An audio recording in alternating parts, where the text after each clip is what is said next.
We're not that far into the offseason, but the Red Sox are already making moves. They traded left-hander Chris Murphy to the White Sox.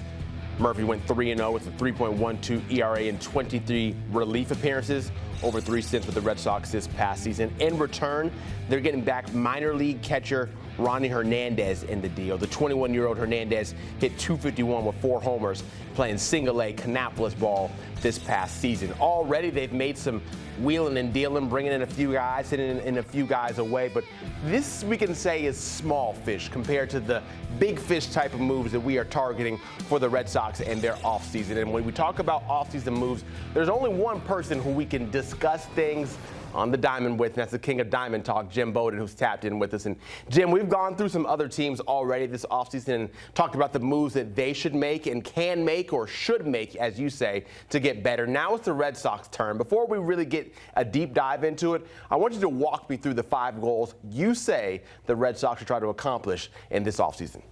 Yeah, number one, they need a number 2 starter to pitch behind Garrett Crochet, give them 2 aces at the top of the rotation.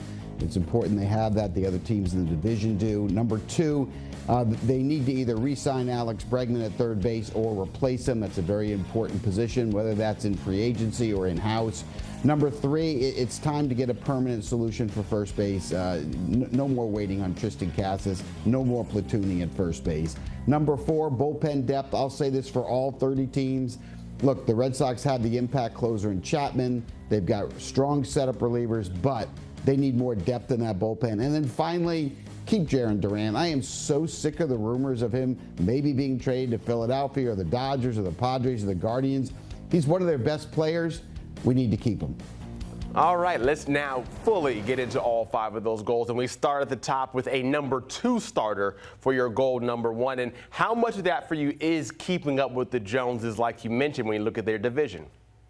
Yeah, I mean, look, they've got some really good young starters after Crochet, but they need one more veteran at the top. Look, the Yankees are going to have Max Fried and Garrett Cole when he finally comes off the injured list, so you need to keep up with the American League East. So a lot of options out there for the Red Sox. From a trade perspective, I think they're going to chase Tarek Skubal of Detroit. Going to be really hard to get him if they even trade him. Same can be said of Freddie Peralta, the Milwaukee Brewers. But Joe Ryan is available from the Minnesota Twins, Sonny Gray from the Cardinals. So those are 4 guys they can target in trades. And then in terms of free agents, I think the 2 the Red Sox like the most are Framber Valdez, the left-hander, and Dylan Cease, the right-hander. They love the fact that Valdez has such a high ground ball rate and misses bats. That plays well at Fenway Park. Dylan Cease has 200 strikeouts 5 straight years. I think those are their 2 favorites, but there's others available. Ranger Suarez, the left-hander with the Phillies, and Tatsuya Imai, who's coming over from Japan. So you got 4 really good options, both in trades and free agency for Boston. Yeah, pair any of those with Garrett Crochet. You have to like how that starts and top of the order looks for them.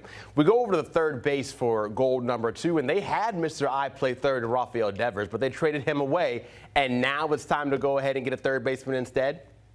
Yeah, so they got Bregman last year. Obviously, they played third when they moved Devers to first, and he was so great with the young players developing or helping develop Roman Anthony, Marcelo Mayer, and all those good young players the Red Sox have. They had him on a short-term deal. He opted out. He's a free agent. They'd like to bring him back, but not at the price point that his camp is asking for over the years. Now, Bo Bichette would be the perfect solution for Boston at third base. He's led the American League in hits twice. He was just on the American League champion Toronto Blue Jays team. He's only 27 years old. He would be perfect for Fenway Park. Great makeup, great character, very focused young player. And look, if you can't get Bichette or Bregman, they can always put in-house Marcelo Mayer at third base with Trevor Story at shortstop and solve it that way. So if that's third base, the other opposite corner brings us over to first base, and that's where we get to goal number 3. And a big name you could target, and Pete Alonso, put him there with a chance to hit it over the green monster all the time. That'd be fun. Yeah, let's put the polar bear there. Can you imagine him in that ballpark, right? I think he would put so many dents in the green monster, they might have to replace it at the end of the season. But more importantly, what would he do for that lineup, Zach, right? I mean, just think of all the pressure he would take off Roman Anthony and Wilyer Abreu and all these young hitters that this team has. I mean, his 35 to 40 homers would be a game changer. The other thing about Pete, he plays every day. He played 162 games each of the last 2 years. And the Red Sox really want a right-hand hitting first baseman or third baseman here. So Pete Alonso would be the perfect fit for this team. I know he's not great defensively at first base, but I think the bat more than makes up for it. Now, if that doesn't happen, other options, Cody Bellinger could play first for them, but he's a left-handed hitter. Kazuma Okamoto is coming over from Japan. He'd be a really good fit. And if those don't work out, they could always trade for William Contreras, who's made the good transition from catcher to first base with St. Louis last year. So those are some of the options that they have at first base as well. Does it feel like to you that Pete Alonso is for sure done with the Mets? Any chance he comes back? And if not, do you think the Red Sox are the front runners to end up getting him? So he's not done with the Mets, but here's a couple of things. Number one, Pete Alonso wants the long-term deal this offseason. The Mets wouldn't give it to him last year. He signed the short-term deal with the opt-out. He would like to go back to the Mets. He really wants to continue to be part of that organization, but he wants the long-term deal. And if they're not willing to give it to him, then I can see him leaving. Although there's not a lot of places out there that need first base.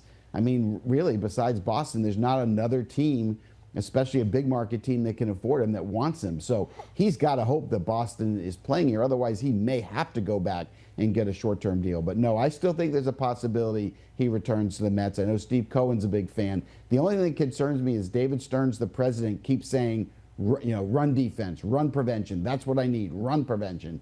And when you use those words, you can't include Pete Alonso in that discussion. Yeah, maybe the writing on the wall there, but we'll have to see exactly how that one plays out. Now for goal number 4 for the Red Sox, it's the bullpen. And of course, as you alluded to already, you have Aroldis Chapman, you build around him. You need more. In this day and age, you need more. All we have to do is look at October and see how many relievers it takes to win. And so I think there's 3 guys that really fit for Boston to give them depth. Pete Fairbanks, the former Tampa Bay reliever, who knows the AL East and dominates that division. He'd be perfect. I love Luke Weaver. I think he'll bounce back this year. I love the flexibility. I love the number of innings he can give you.